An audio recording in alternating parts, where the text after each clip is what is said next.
샬롬 반갑습니다. 성도 여러분, 3월 26일 주의 날 예배 참석하신 여러분들을 주님의 이름으로 축복하고 환영합니다. 오늘 우리에게 주시는 하나님의 말씀은 사무엘하 24장 10절에서 25절까지의 말씀입니다. 사무엘하 24장 10절에서 25절까지의 말씀 우리 같이 한 목소리로 합독하도록 하겠습니다. 시작. 다윗이 백성을 조사한 후에 그의 마음에 자책하고 다윗이 여호와께 아뢰되 내가 이 일을 행함으로 큰 죄를 범하였나이다. 여호와여 이제 간구하옵나니 종의 죄를 사하여 주옵소서. 내가 심히 미련하게 행하였나이다 하니라. 다윗이 아침에 일어날 때 여호와의 말씀이 다윗의 선견자 된 선지자 갓에게 임하여 이르시되 가서 다윗에게 말하기를 여호와께서 이와 같이 말씀하시기를 내가 네게 세 가지를 보이노니 너를 위하여 너는 그 중에서 하나를 택하라. 내가 그것을 네게 행하리라 하셨다 하라 하시니 갓이 다윗에게 이르러 아뢰어 이르되 왕의 땅에 7년 기근이 있을 것이니까 혹은 왕이 왕의 원수에게 쫓겨 석 달 동안 그들 앞에서 도망하실 것이니까 혹은 왕의 땅에 사흘 동안 전염병이 있을 것이니까 왕은 생각하여 보고 나를 보내신 이에게 무엇을 대답하게 하소서 하는지라. 다윗이 갓에게 이르되 내가 고통 중에 있도다 청하건대 여호와께서는 긍휼이 크시니 우리가 여호와의 손에 빠지고 내가 사람의 손에 빠지지 아니하기를 원하노라 하는지라. 이에 여호와께서 그 아침부터 정하신 때까지 전염병을 이스라엘에게 내리시니 단에서부터 브엘세바까지 백성의 죽은 자가 7만 명이라. 천사가 예루살렘을 향하여 그의 손을 들어 멸하려 하더니 여호와께서 이 재앙 내리심을 뉘우치사 백성을 멸하는 천사에게 이르시되 족하다 이제는 내 손을 거두라 하시니 여호와의 사자가 여부스 사람 아라우나의 타작마당 곁에 있는지라. 다윗이 백성을 치는 천사를 보고 곧 여호와께 아뢰어 이르되 나는 범죄하였고 악을 행하였거니와 이 양무리는 무엇을 행하였나이까 청하건대 주의 손으로 나와 내 아버지의 집을 치소서 하니라. 이날에 갓이 다윗에게 이르러 그에게 아뢰되 올라가서 여부스 사람 아라우나의 타작마당에서 여호와를 위하여 제단을 쌓으소서 하매 다윗이 여호와께서 명령하신 바 갓의 말대로 올라가니라. 아라우나가 바라보다가 왕과 그의 부하들이 자기를 향하여 건너옴을 보고 나가서 왕 앞에서 얼굴을 땅에 대고 절하며 이르되 어찌하여 내 주 왕께서 종에게 임하시나이까 하니 다윗이 이르되 내게서 타작마당을 사서 여호와께 제단을 쌓아 백성에게 내리는 재앙을 그치게 하려 함이라 하는지라. 아라우나가 다윗에게 이르되 원하건대 내 주 왕은 좋게 여기는 대로 취하여 드리소서. 번제에 대하여는 소가 있고 뗄 나무에 대하여는 마당질하는 도구와 소의 멍에가 있나이다. 왕이여 아라우나가 이것을 다 왕께 드리나이다 하고 또 왕께 아뢰되 왕의 하나님 여호와께서 왕을 기쁘게 받으시기를 원하나이다. 왕이 아라우나에게 이르되 그렇지 아니하다. 내가 값을 주고 내게서 사리라. 값 없이는 내 하나님 여호와께 번제를 드리지 아니하리라 하고 다윗이 은 50세겔로 타작마당과 소를 사고 그곳에서 여호와를 위하여 제단을 쌓고 번제와 화목제를 드렸더니 이에 여호와께서 그 땅을 위한 기도를 들으시매 이스라엘에게 내리는 재앙이 그쳤더라. 아멘. 오늘 저는 이 말씀을 가지고 다윗의 죄와 예배라는 제목으로 하나님의 은혜를 나눠보고자 합니다. 성도 여러분, 주일 아침입니다. 우리는 지금 천지 만물을 창조하신 하나님, 그리고 우리를 다스리고 계시는 하나님을 예배하고 있습니다. 그런데 그런 하나님을 지금 우리는 어떤 마음으로 예배하고 있는가라는 것이 중요하겠죠. 하나님 앞에서 감격하고 감사와 기쁨과 경외의 마음으로 예배하고 있는지, 아니면 주일이 되면 습관적으로 드리는 예배, 아니면 단잠을 방해하는 예배, 이런 예배로 드리고 있는지, 그것이 참 중요하다라고 생각됩니다. 성도 여러분, 바라기는 우리가 눈을 들어서 그 영광의 하나님을 바라보면서 예배할 수 있기를 간절히 소원합니다. 자, 오늘 본문 사무엘하 24장의 말씀은 사무엘서의 마지막 장입니다. 사무엘하 성경의 마지막 장은 또다시 다윗의 죄에 대한 이야기가 기록되어 있습니다. 그러면서 이어서 예배에 대한 이야기가 기록되어 나옵니다. 그래서 오늘 본문을 통해서 다윗의 죄와 다윗의 예배라는 제목으로 말씀을 살펴보려고 합니다. 자, 다윗의 이야기를 쓰고 있는 이 사무엘하 성경은 특이하게도 죄에 대한 이야기로 가득합니다. 정치적으로, 종교적으로 위대한 왕이었던 다윗에 대한 이야기를 쓰면서 그의 화려한 업적이 아니라, 그가 이루었던 것에 대한 것이 아니라 그가 지었던 죄를, 그 지었던 죄를 이겨나가는 과정에 초점을 맞추어서 쓰여지고 있다라는 것입니다. 그가 죄를 이기는 과정을 기록하기 위해서는 그가 범한 죄도 또한 같이 기록되어야 하는 것이죠. 말하기도 부끄러울 정도로의 그의 죄와 그로 인해서 그가 겪어야 했던 고통과 그의 아픔들이 이 성경에 모두 기록되어 있습니다. 그리고 바로 이러한 모습이 다윗을 위대한 믿음의 사람으로, 믿음의 왕으로 만들 수 있었다라는 것을 우리는 이 성경을 통해서 볼 수 있다라는 것입니다. 자, 사무엘하 24장 1절에 보면 다윗이 이스라엘의 인구조사를 하는 이야기가 기록되어 있습니다. 인구조사의 의도가 좋았다면 그것은 문제가 되지 않았을 거예요. 민수기에서도 하나님께서 인구조사를 명령하신 적이 있습니다. 그런데 이 사무엘하 24장 1절에 기록되어 있는 이 다윗의 인구조사는 그것과는 조금 달랐다라는 거예요. 1절 말씀을 보니까 이렇게 이야기합니다. 여호와께서 다시 이스라엘을 향하여 진노하사 그들을 치시려고 다윗을 격동시키사 가서 이스라엘과 유다의 인구를 조사하라 하신지라. 잘 보면 먼저 하나님께서 이스라엘을 향해서 진노하셔서 인구조사가 시작되었다는 것을 알 수 있습니다. 그렇죠? 왜 하나님께서 이스라엘 백성들에게 진노하셨을까요? 이스라엘 백성의 무엇 때문에 진노하셨는지에 대해서는 나오지는 않고 있지만 분명히 하나님의 말씀을 어기는 죄를 지었기 때문일 것입니다. 그래서 하나님께서 다윗을 격동시키셔서 인구조사를 하게 하셨다라고 말씀하고 있는 것입니다. 자, 그런데 여기에는 조금 더 깊은 해석이 필요합니다. 다윗이 인구조사를 하는 것이 분명히 죄였습니다. 그죠? 다윗은 그 이스라엘 주변의 여러 나라의 왕처럼 군사력을 과시하고 의지하는 경향으로 이 이스라엘 백성들의 인구조사를 하였습니다. 그래서 하나님께서 다윗과 이스라엘 백성들을 심판하셨습니다. 그런데 잘 보세요. 이러한 인구조사를 시킨 장본인은 누구라고 말씀하고 있습니까? 하나님께서 다윗을 격동시키셨다라고 분명하게 말씀하고 있습니다. 그러면 하나님께서 죄를 시키실 수 있을까요? 하나님께서는 죄를 시키실 수 없습니다. 그렇다면 이것은 무슨 뜻일까? 역대상 21장 1절에 보면 이런 내용이 기록되어 있습니다. 사탄이 일어나 이스라엘을 대적하고 다윗을 충동하여 이스라엘을 계수하게 하니라. 역대상 말씀에서는 사탄이 일어나 다윗을 충동했다라고 말씀하고 있습니다. 지금 이 사무엘하 24장의 사건과 이 역대상 21장의 사건이 같은 사건으로 보는 것이 더 자연스럽겠죠. 그렇다면 이 둘을 조화시키는 방법이 무엇일까요?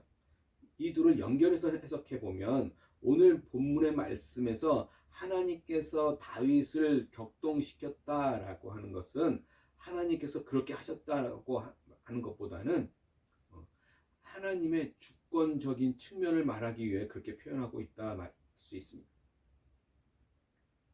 다윗이 인구조사를 한 것은 그의 의도였습니다. 인구조사 자체는 나쁜 것은 아닙니다.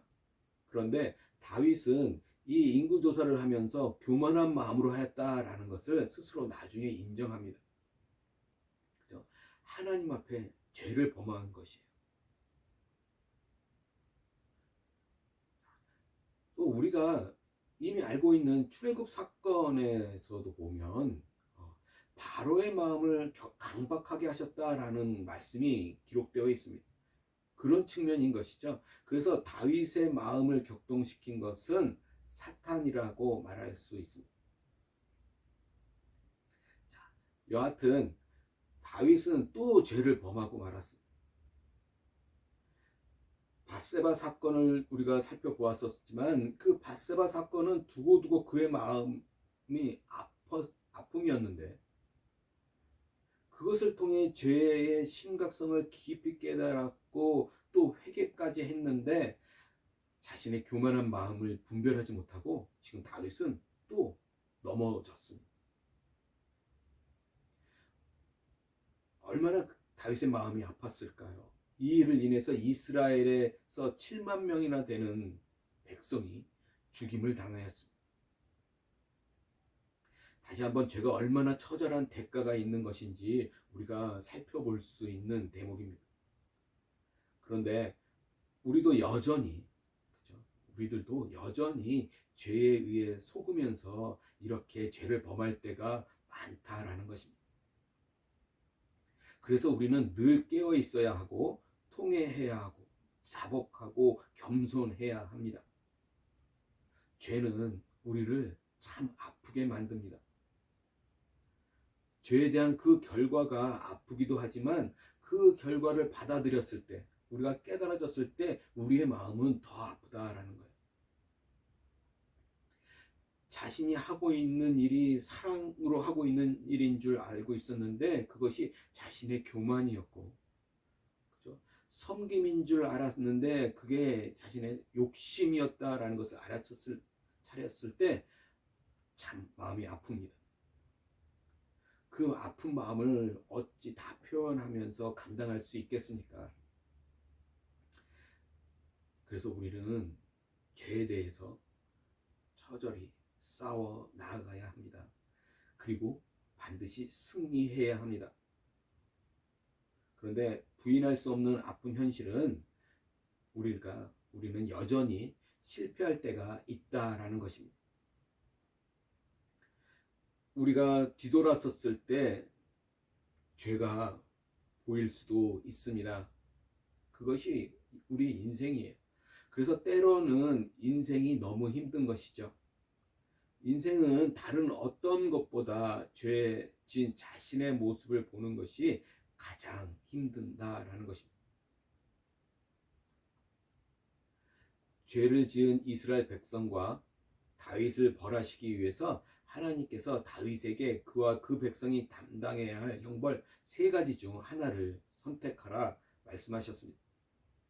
그죠? 그것은 7년 기근이거나 3개월 동안 원수에 쫓기는 것이거나 사흘 동안 전염병이 있는 것 중에 고르라 라고 말씀하셨어요.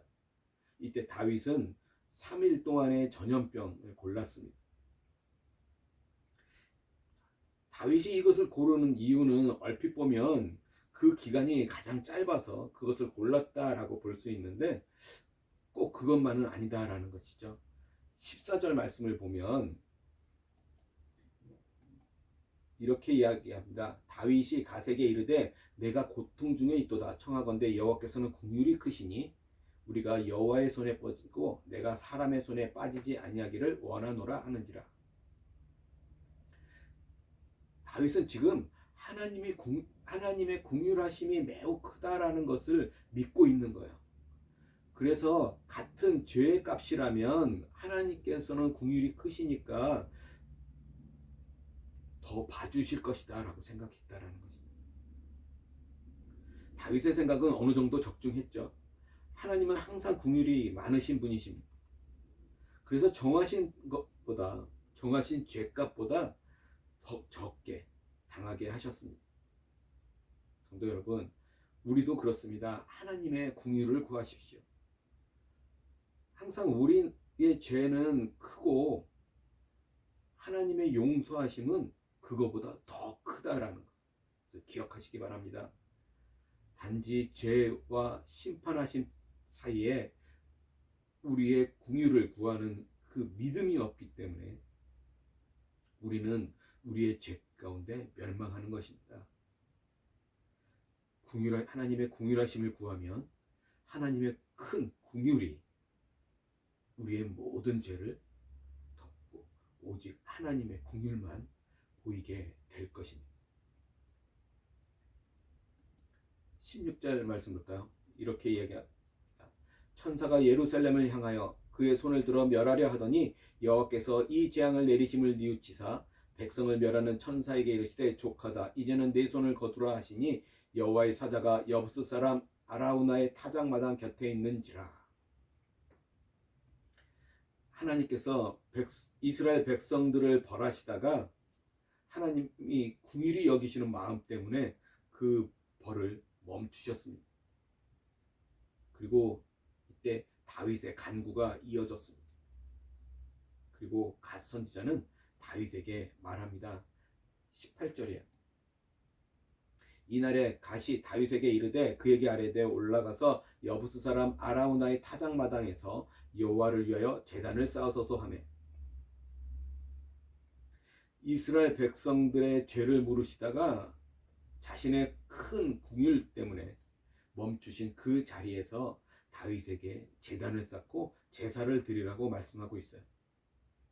즉 다시 얘기하면 하나님을 예배하라고 말씀하고 있는 것입니다. 지금 이 아라우나의 타작마당은 여호와의 사자가 예루살렘을 치기 위해 서 있던 자리입니다. 즉 죽음과 생명의 경계선과 같은 곳이라고 볼 수 있어요. 그런데 바로 그 자리에서 다윗이 하나님께 궁휼을 구하고, 그렇죠? 그 자리가 다윗이 하나님께 예배하는 자리가 됩니다. 그래서 그곳은 죄 때문에 심판하려던 자리가 그 간구 때문에 용서하시는 은혜의 자리가 되는 것입니다. 이 아라우나의 타작마당은 이후에 솔로몬이 하나님의 성전을 건축하는 그런 자리가 되기도 합니다. 자, 오늘날 성전인 교회도 마찬가지죠. 이것을 기억할 필요가 있습니다. 교회는 모일 때 그 자리가 죄와 은혜가 만나는 자리입니다. 예배하기 위해 모인 우리는 죄를 가지고 오고 하나님은 은혜를 가지고 오십니다. 죄인된 우리가 간구할 때 하나님께서는 은혜로 우리의 모든 죄를 용서하시고 그 심판의 자리가 구원의 자리가 되게 하신다라는 것입니다. 성도 여러분, 우리가 반드시 기억해야 할 것은 우리의 죄를 알고 하나님 앞에 간절히 구하는 자세라는 것입니다. 오늘날 저와 여러분이 드리는 이 예배가 지금 다윗이 아라우나의 타작마당에 가서 하나님께 예배하는 그 절박한 마음 가는 그런 예배의 자리가 되어야 합니다. 25절 볼까요? 25절에 보니까 이렇게 얘기합니다. 그곳에서 여호와를 위하여 제단을 쌓고 화목제를 드렸더니 이에 여호와께서 그 땅을 위한 기도를 들으시매 이스라엘에게 내리시는 재앙이 그쳤더라. 다윗이 예배하였을 때 죄에 의한 실패의 모든 고리가 끊어졌습니다. 하나님의 궁휼하심으로 잠시 멈추었던 재앙이 이렇게 예배함으로 인해서 완전히 그쳤다라는 것입니다. 예배하는 그 시간, 예배하는 사람 안에서 그리고 하나님께서 많은 일들이 일어나는 것입니다. 죄를 이기는 가장 중요한 핵심이 예배라는 것입니다. 예배는 우리의 죄를 짊어지고 죄를 사하신 예수 그리스도 앞에 엎드리는 것입니다. 그리고 그분을 바라볼 때 우리는 죄 용서함을 받게 되고 죄를 이기게 되는 것입니다. 성도 여러분, 그 죄의 자리에서 예배하실 수 있기를 바랍니다. 가장 부끄러운 그 자리에서 엎드리시기 바랍니다. 그러면 그 자리는 거룩한 자리가 될 것입니다. 하나님 앞에 서면 죄를 포함한 모든 것이 다 사그라질 것입니다. 죄를 이기는 자리는 오직 예배의 자리입니다. 진실한 예배의 자리, 신실한 예배의 자리에 앉으시기 바랍니다. 그러면 분명 우리는 죄에 대한 승리자가 될 것입니다. 성도 여러분, 예배를 귀히 여기시고 항상 간절함으로 예배함으로 승리자가 되시기 바랍니다. 그렇게 진실하고 신실하게 하나님 앞에 엎드림 예배가 우리의 모든 것을 치유하고 회복하고 새롭게 하는 역사가 오늘 저와 여러분들의 삶 가운데 이루어지기를 주님의 이름으로 간절히 기도합니다. 그러기에 오늘 드리는 이 예배가 매주 드리는 그런 예배가 아니라 우리의 죄가 사함받고 우리가 구원받는 그 귀한 자리임을 반드시 기억하시는 저와 여러분들이 되시기를 주님의 이름으로 간절히 소원합니다. 기도하겠습니다. 사랑과 은혜가 많으신 하나님, 주님의 크신 사랑과 은혜를 감사합니다. 우리는 연약합니다. 그래서 날마다 쓰러지지만 그러나 그 모든 것보다 강하신 주의 성령이 우리 안에 계시고 그것이 성령이 우리를 인도하고 있음을 우리가 또한 믿습니다. 우리가 주님 앞에 또 간절히 엎드리고 예배함으로 우리의 모든 죄가 사함받고 구원받을 그런 역사가 오늘 우리 가운데 이루어지고 있음을 기억하게 하시고 오직 주님만 바라보게 하시고 또 우리의 삶 속에서 온전하게 우리가 예배드릴 때 우리의 죄가 사함받고 치유되고 다시 시작할 회복되는 힘을 얻게 되는 역사가 있게 하여 주시옵소서. 주님 앞에 감사드리며 우리 주 예수 그리스도 받들어 간절히 기도드리옵나이다. 아멘.